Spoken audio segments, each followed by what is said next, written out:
from the All Indiana Podcast Network. It's time for real conversation about the real issues that affect our communities. Poverty, education, equality, and more. This is Real Talk. Real Talk with Rev Charles Harrison. Welcome to Real Talk on the All Indiana Podcast Network, and I'm Rev Charles Harrison. On this episode, I'm going to talk about the big news. Yesterday, former President Trump was convicted on 34 counts of falsifying business records with the underlying crime of something that he did. I'm not for sure of what that was. And my own personal frustration with what I see going on in American politics. And I've been frustrated about this for a while. Stay tuned. Welcome to Real Talk on the All Indiana Podcast Network, and I am Rev Charles Harrison, and it is so good to be with you on today, and thank you so much for those who diligently listen to this podcast, and I try to be honest about how I feel as both a clergy person, and for years I have been a Democrat. I see myself as a moderate Democrat, not always happy with the party, and I also try to be apolitical. I'm someone who works across the political aisle. I have worked in support of several initiatives by Republican mayors in Indianapolis, particularly Mayor Goldsmith and Mayor Ballard also, when it came to addressing the issue of crime and violence. That has gotten me in trouble sometimes because with the organization that I am a member of, the Indianapolis 10-Point Coalition, that tries to address the issue of youth-urban violence, we believe for the good of the community that we need to be apolitical when it comes to that issue of crime and violence. And certainly that has brought criticism to me because I'm probably, I know the most outspoken member of the 10-Point Coalition, and I am often on the news in some capacity, most of the time on TV talking about this issue and sometimes other issues. I'm also a moderate, Black American. I come probably more in the middle. I'm probably more center left than I am center right, though probably on some issues I'm a little center right than center left, particularly when it comes to biblical issues and those kind of things. So just for people to kind of understand, who I am as a person, I try to live the faith of a Christian. And because of that, it has certainly changed my worldview over the years as I have gotten older. I'm very opinionated, and some of you who listen and follow me, or who have heard me on TV or social media, I'm very opinionated. I try to be fair. I try to be balanced in my approach and in my viewpoints. I believe in one standard. I don't believe that we ought to have a double standard, when it comes to, issues in our community. I think people ought to be treated the same, regardless of who they are. And if there's a law out there, then the law needs to apply equally to everyone involved. I do have strong opinions about politics in America today. I am now 63 years old. I'll be 64 years old in less than a month. So I've been around. I was born in 1960. I have seen a lot in my lifetime. And one of the things I think that really concerns me is politics. I'm really concerned with the direction of this country. And I'm going to be honest, it's probably going to make some of you mad who's listening to me right now. But I feel like that the direction of politics in this country is destroying America. I believe that both the Republican and Democrat Party have went too far left and too far right. I really believe that. I really believe that the extremes in each political party are now governing the direction of this nation. I believe that the far right and the far left is at war with one another. And caught in the middle of that is millions and millions of Americans who probably are more centrist. They call themselves independent. They're probably either center right or a little center left. And I think that's where the vast majority of the people are. But because of the politics in our country today, most elected officials are either falling in the camp of far right and far left, and they tend to be very extreme. They tend to be so extreme that I think because of their rhetoric and their hatred for each other, they have created this divisive atmosphere in America today. And I believe that they have turned Americans against one another, and this vitriol, this hatred, this dislike is so poisonous today. It's poisoning people. You cannot even really have conversations today about politics without people wanting to put you in one camp or the other. I try to really, voice my opinion on particularly X now, and I used to on Facebook, but it leads into an argument. It leads into people trying to label you in one camp or the other. And a lot of times us moderates or independents are just giving our viewpoints. We try to be fair. We try to be honest about what we see, our perception of what's happening in this country. And I'm concerned whether the country is going to survive this. I'm really concerned. Yesterday, I had a chance to listen to some of what was going on with President Trump. I did not vote for President Trump. In 2016, I voted for Hillary Clinton. In 2020, I voted for Joe Biden, only because I'm a Democrat. And I voted for them based on my party affiliation as a Democrat. But I didn't have no hatred toward Trump. I'm not like many of the Democrats who just hate this man. I'm not for sure why they hate him. There's a lot of hatred for him in some segments of the black community. Certainly he's been demonized. And because of that, there's a lot of hatred toward him. There are some probably issues I probably agree with Trump on, and there's a lot I agree with Biden on. But I try to choose people who I feel like will do the best for the country. I'm not for sure of that anymore. I'm not for sure of that anymore. I'm so frustrated myself that I'm trying to figure out how I can write my own name in for president, or maybe I'm going to be forced to vote for a third-party candidate this year. I'm troubled. I'm really troubled. I'm troubled by what I seen yesterday in, for the first time, the conviction of a former American president. I'm really troubled by that. I'm troubled, and in my eyesight, it was politically driven. I'm not stupid. I'm not. And I'm not going to turn a blind eye to what I see is something that was politically motivated. I'm frustrated, as a crime fighter, in the fact that it seems like the judicial system today is no longer holding repeat violent offenders accountable. And we have this catch and release that seems to be in urban cities all over the country. And people who are committing violent crimes don't tend to be held accountable. They're in and out of jail.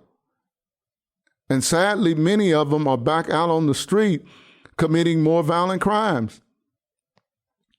But when it comes to politics, we tend to pour more money into convicting someone of a nonviolent crime than we do people who are committed violent crimes. It makes no sense to me. It is backwards. I believe that the voters should decide who the next president is going to be. I don't believe we ought to be doing it through the courts, and that's what happened yesterday. For someone who had an affair or allegedly had an affair as a married man and running for public office, certainly I think any man would have tried to, or woman would have tried to cover that up for a variety of reasons. One, yes, because I'm running for public office. Two, because I know what's going to happen if my wife hears this. Thirdly, it's going to hurt my image and the perception that people have of me. I think all three can be true at the same time and for other reasons. But for us yesterday, which was predictable because of where he was tried in Manhattan in New York, there was no way he was going to be acquitted. The best he could have hoped for was a hung jury, but he never was going to be acquitted in Manhattan, New York. It was never going to happen. This was predictable. If he's ever tried in Washington, D.C., he's not going to be acquitted. The best he could hope for is a hung jury, but that's unlikely.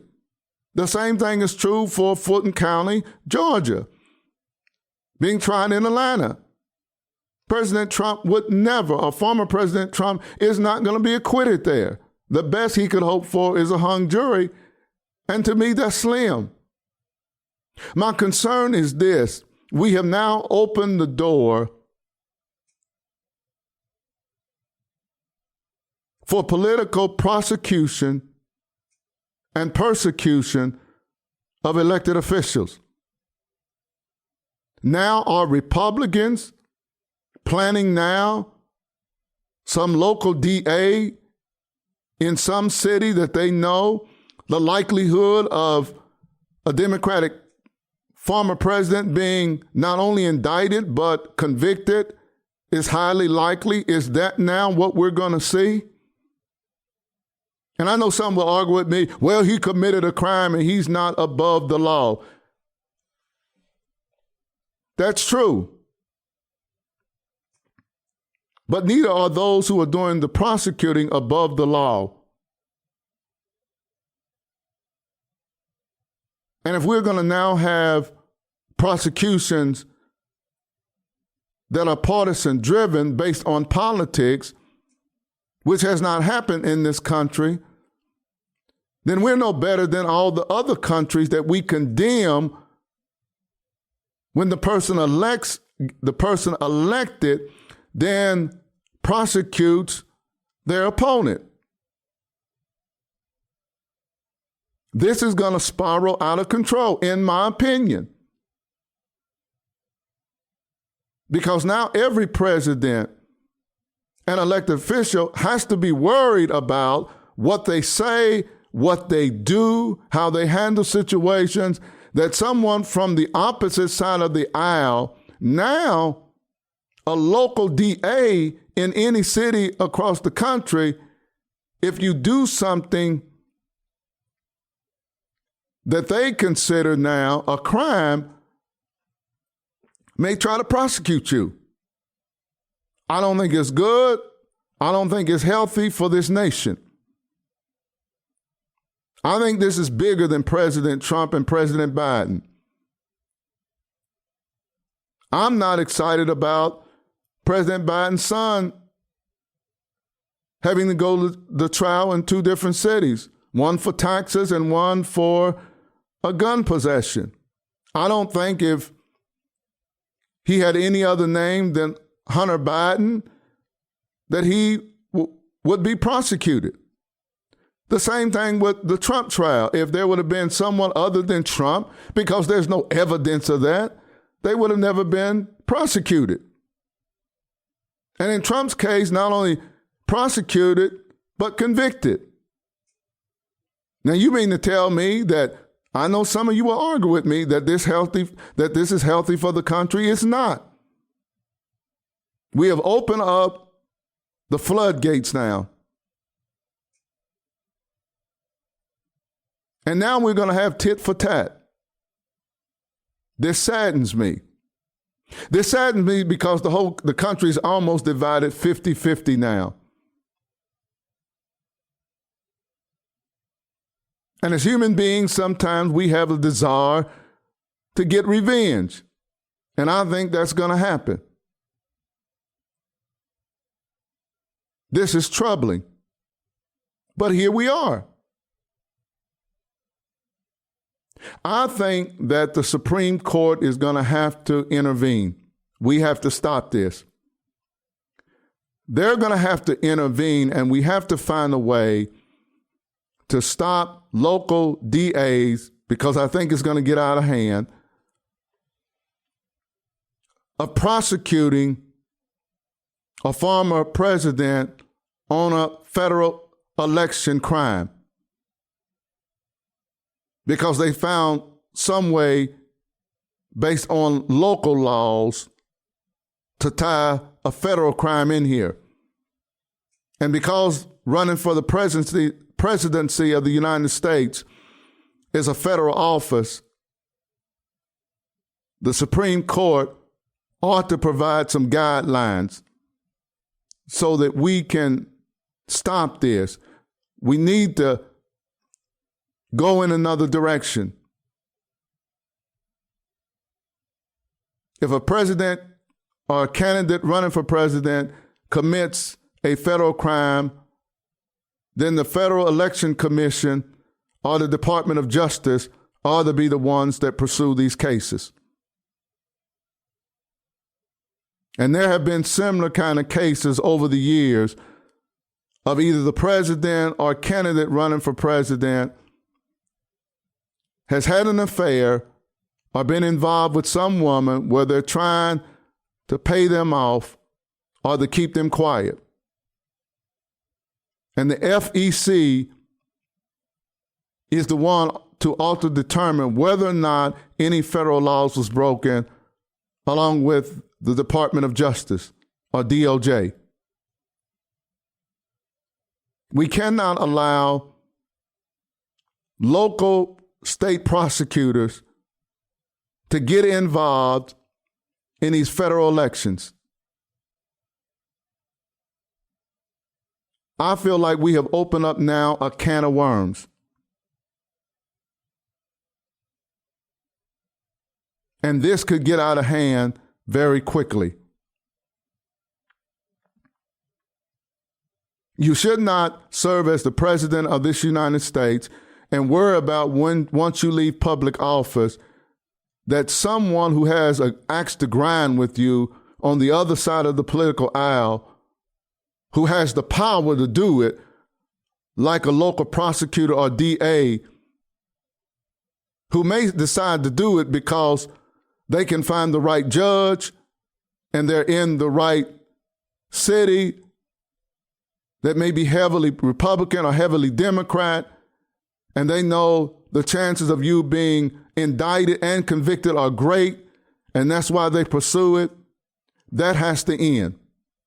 We cannot allow that to continue to occur in this country.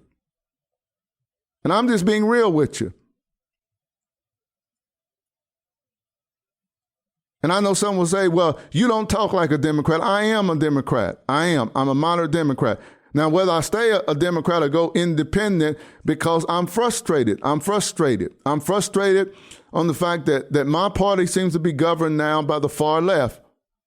I have issues with that. I'm not joining the other side, and I know some of you listening to me are Republicans, because I think your party is governed by the far right. I'm in the middle. I don't mind you being far center right or center left. That's where I am. Some issues I'm center left, some issues I'm center right. I want to be a part of a group of people who are like-minded, that where we do differ, we can come and find common ground. I don't want the traditions of this country that has made this nation so great for us now to go in another direction. We have never touched former presidents. We have never indicted them. We have never indicted the leading candidate of the opposite party that's running for president. It is not good and healthy. Let the American people decide at the ballot box who is or isn't elected president should not be decided in our courts. And that's what we just did.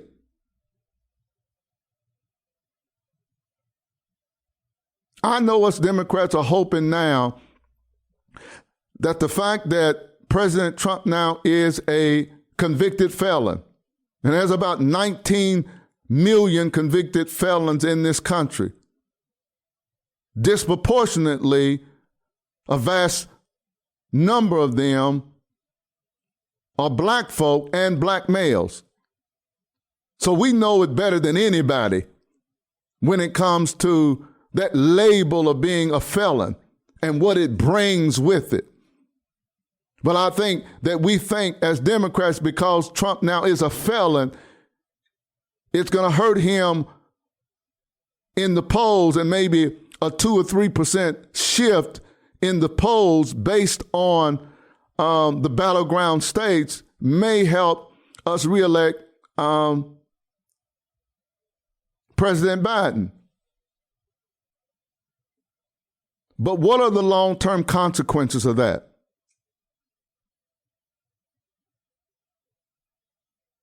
Because there's going to be a response. And if we don't win in November, then what is the response? If President Biden doesn't win, will he be indicted when he gets out of public office? Will Vice President Kamala Harris be indicted?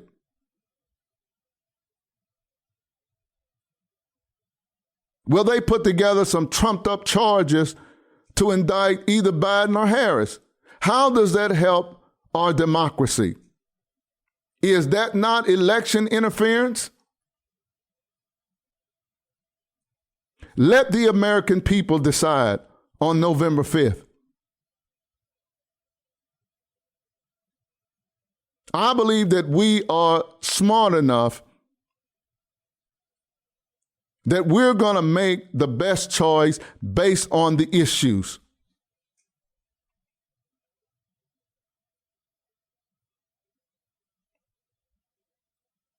I'm concerned. I think us moderates on both sides of the political aisle and independents, we got to get control of this madness.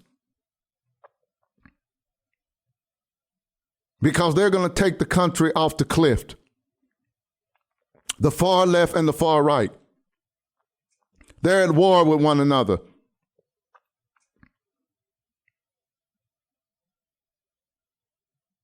The far left is jubilant right now that President Trump is a convicted felon. The far right is mad. They're already talking about responding.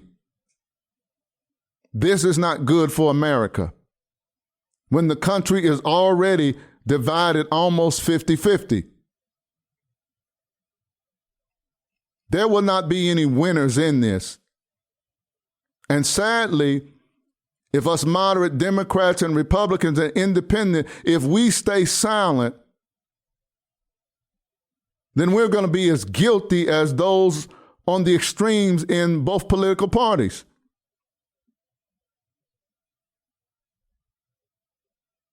We cannot let them set the standard and determine what is right and wrong. We can not have a two-tier justice system in this country. Us Black Americans have been telling you this for decades, for centuries in this country. Now you are experiencing what we have been experiencing. It is not healthy for this nation. It is not healthy for this nation. And those of us who are in the middle, us, whether you're independent, whether you're a moderate Republican or Democrat, we cannot stay silent now.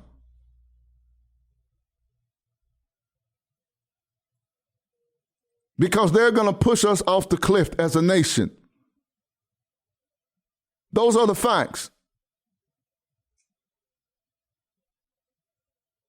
We must stand strong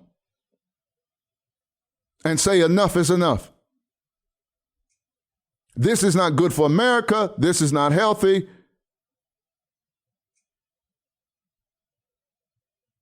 And this is not going to make our nation better. It weakens us as Americans.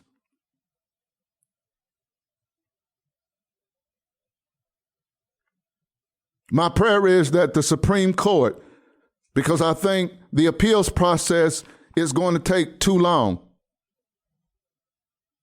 We have to stop this before it gets out of hand. And the Supreme Court has to intervene, in my opinion. Because this involves a federal election. No one judge, no one prosecutor in a particular city ought to determine a federal election.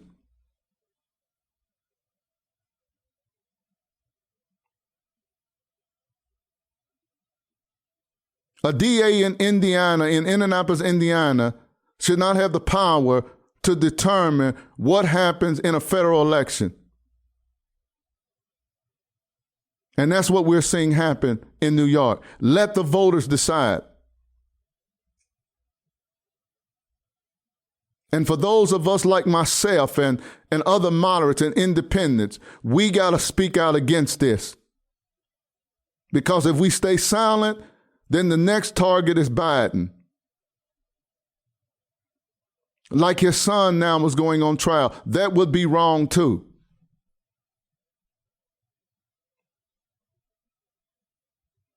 How far back will they go? What does it say about future presidents?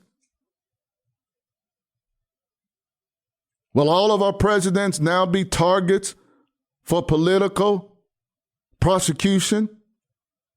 That's not healthy for the country.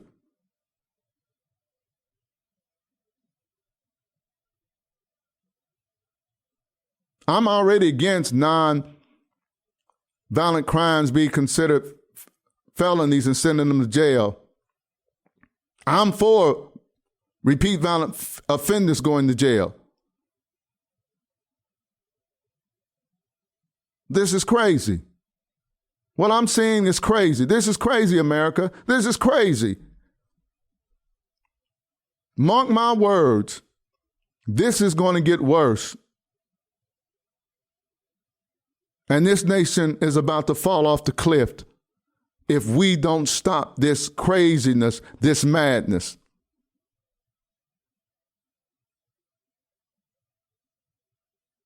It looks like I'm going to have to vote for myself November 5th because I'm not voting for what I see now. This is not the America that I believe in. This is not the America that I have witnessed for 63 years of my life. We're better than this. We don't resolve our differences this way. We have done it at the ballot box. And that's where it should be, not in the courts, not by judges and DAs.